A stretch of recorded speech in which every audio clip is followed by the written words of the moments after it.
Hey guys, Rino from Stop Abruzzo, today from Rocca Calacio, Calacio. The Rocca is something else that I will talk you about. And today I'm quite excited about this vlog because I'm going in one of my favorite, if not the favorite part of Abruzzo, which is Fonte Vetica, and of course there will be food involved, but let me tell you a little bit more about it. It's just below Campo Imperatore, which is the highest point that you can reach with the car here in Abruzzo, and from where you can go hiking to the Calderone Glacier, which is the southernmost glacier in Europe. And as we are driving, we are stopping here in Calacio, which is I think one of the top 3 attractions of Abruzzo. I will put a picture now. Yeah, you probably have seen it if you research a little bit about Abruzzo, and they shot some movies there. I think The Name of the Rose with Sean Connery and someone else, which I cannot remember now, but it's pretty popular and it's a nice hike that you can do. It's not that difficult.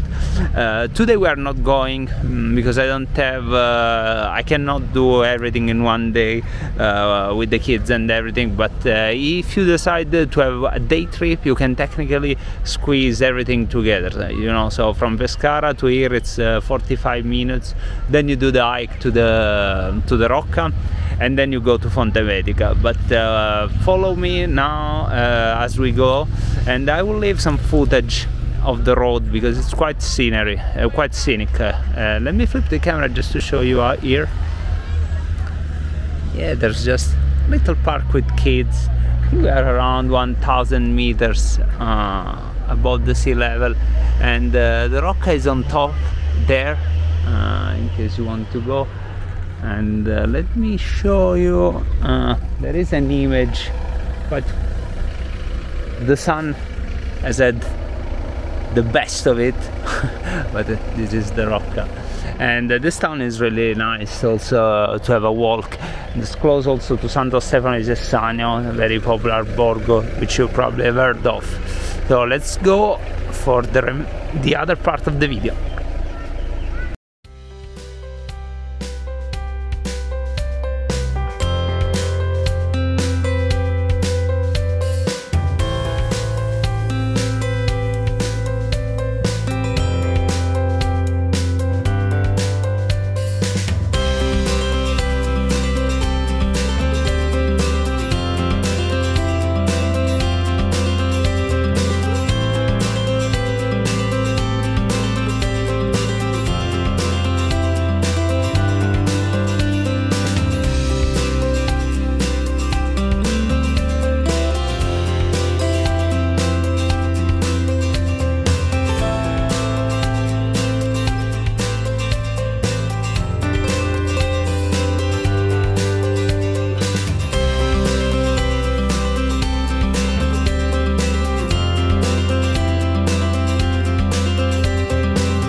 And guys, when I say this is one of my favorite places, I mean it also because of the drive to come here. Look at this place.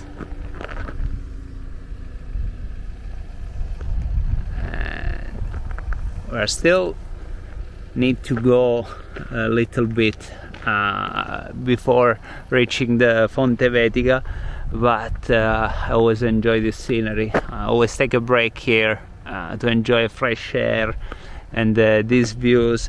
Really like it. They call this area like the small Tibet, because as you go more and more you will see that the environment changes, and of course remember, it's very not saying it's like the Himalayas, but it remembers a little bit the Himalayas. So definitely come here if you are visiting Abruzzo, because it's really worth it.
And we are here, guys. So first of all, before I forget, if you decide to come here, and I cannot stress this enough, never ever, never, and I mean never, come on Sundays. Saturdays are also pretty bad, but never come on Sunday, because you will regret it. And so trust me on this. Before going with the fun stuff, I would like to pay the tribute to a tragedy that happened there a few years back. Actually, two tragedies, but as you know, history is important. And basically, you see that mountain there. Just behind that mountain, there's Farindola, and specifically Rigopiano. And you might remember I've run some videos of properties there, yeah, there was a resort, spa resort hotel, and unfortunately there was an avalanche right behind that mountain there.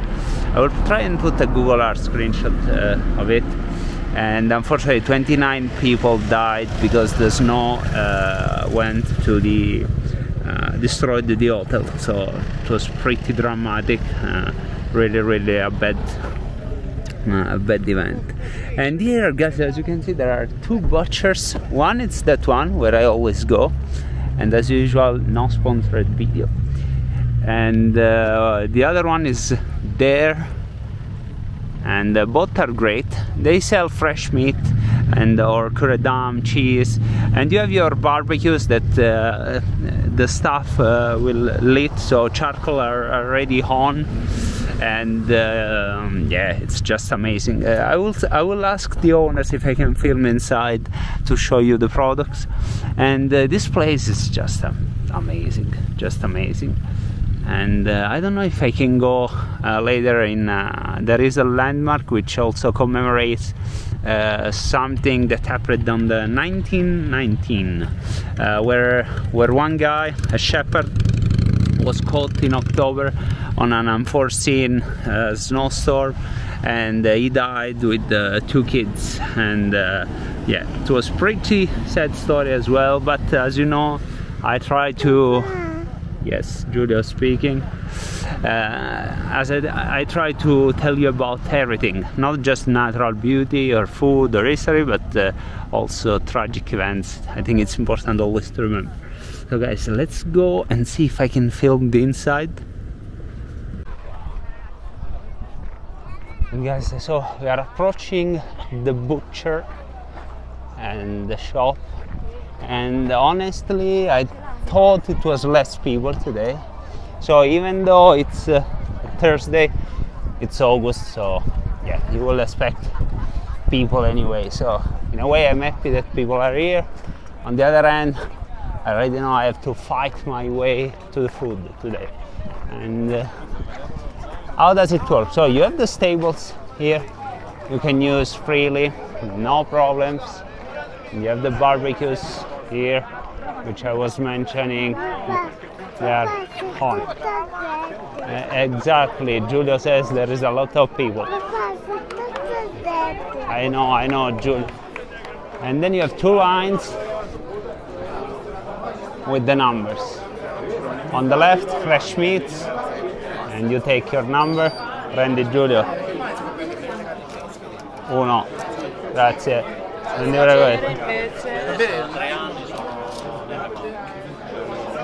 okay, so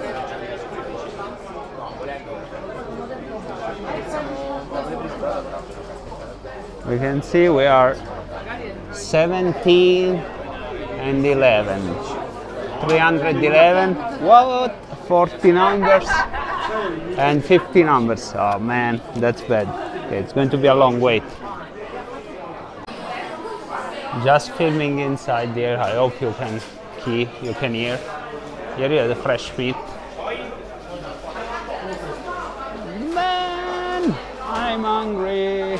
This is pork, that's veal, beef, that's sheep, and the bacon, sausages, all sorts of things. And here you have instead the other products for the other line.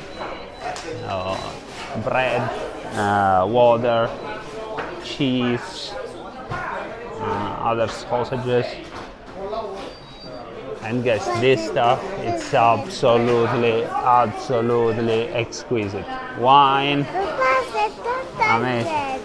C'è tanta gente, Giulio, yes, there's plenty of people, Giulio, yes.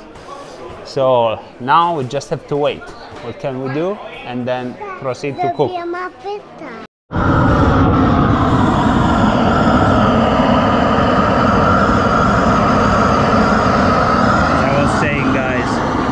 People licking the charcoal for you, and you cook things for yourself. I'm hoping to find, if I find an English speaker, I will do like some sort of interview. And guys, in terms of the meat, I had sausage, some sheep meat, and that's beef. So we'll see how it goes, but definitely will go well. And guys, I don't know how bad is the mic. I'm with the GoPro now. Hopefully it's not that bad. I'm not sure what's your relationship with hygiene protocols, but here basically those grills are shared. You just buy your meat and you cook it here. Look at the state of this grill. You can say it's some added flavor. I mean, when it's time to cook and eat, for me, I'm not one that goes for, not a light person, you know, so whatever I eat, I don't mind. And that's why, I mean, honestly guys, when the grill is going up to the charcoal here with this temperature, it's minimum 250 degrees, so I don't know, 370 Fahrenheit. I don't know about, we'll put the subtitle with the right temperature. So it kills all the bacteria anyways. Look at the beauty!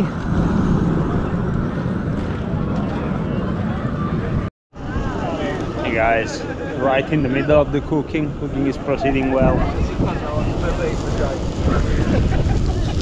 Tell, just one sausage today, and those sheep looks great. Sheep ribs, more or less, not with T-bone steaks in a way. Yes.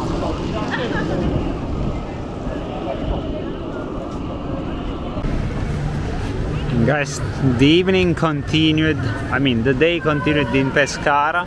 So this is the main square, or at least one of the main square of Pescara. It's called Piazza Salotto, and you will see it's not the prettiest in terms of buildings, but it's very populated. It's really nice, and there from the left you access the beach, and there on the right you have one of the main streets in terms of shops.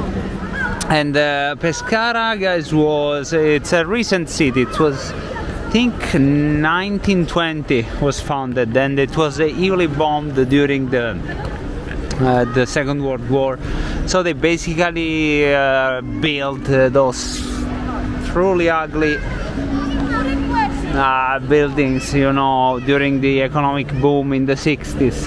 Now they're trying to make it nicer, and it's nice. If you see the promenade, it's actually one of the, it's really well maintained, so it's cool, but not all the streets have that you know, typical Italian vibe, you know, with old buildings and you know, art everywhere. So it's really a shame on that side, but on the other hand, if you live here, you get used to it, and there are lots of positive, which are of course the cost of living, the weather all year round. It's never cold, it doesn't rain much, and as you can see, it's pretty lively. Now we're going into the city center part where all the restaurants are also, so we'll take it from there in a bit. Just a view on the shops, and it's basically, you know, an open air mall. You can see all the regular premium brands, big companies, you know, Vloggers, Clayton, Golden Point here, and here the cars cannot go. It's always closed, so it's in a pedestrian area, and it's always the case. It's not like now it's summer and it's like this. It's always closed, and if I turn the camera on top, you will see more of the same of those buildings that I was discussing about. You know, nothing too beautiful, to say the least, about those. I mean, there is here and there something nicer, for example this one here, but yeah, overall it suffers a bad reconstruction after the World War. And guys, welcome back to finally close the evening. Just a little stroll on the promenade. It was a tough day. So to recap, guys, if you are staying in Pescara or Chieti or near here, you can do the same I did. Just go in the morning to Campo Imperatore, Fonte Vetica, maybe visit also Castel del Monte or Santo Stefano di Sessagno, then get back, spend the afternoon in Pescara and eat dinner here, and then have a walk to burn whatever you eat during the day. Guys, thanks for watching, see you next time.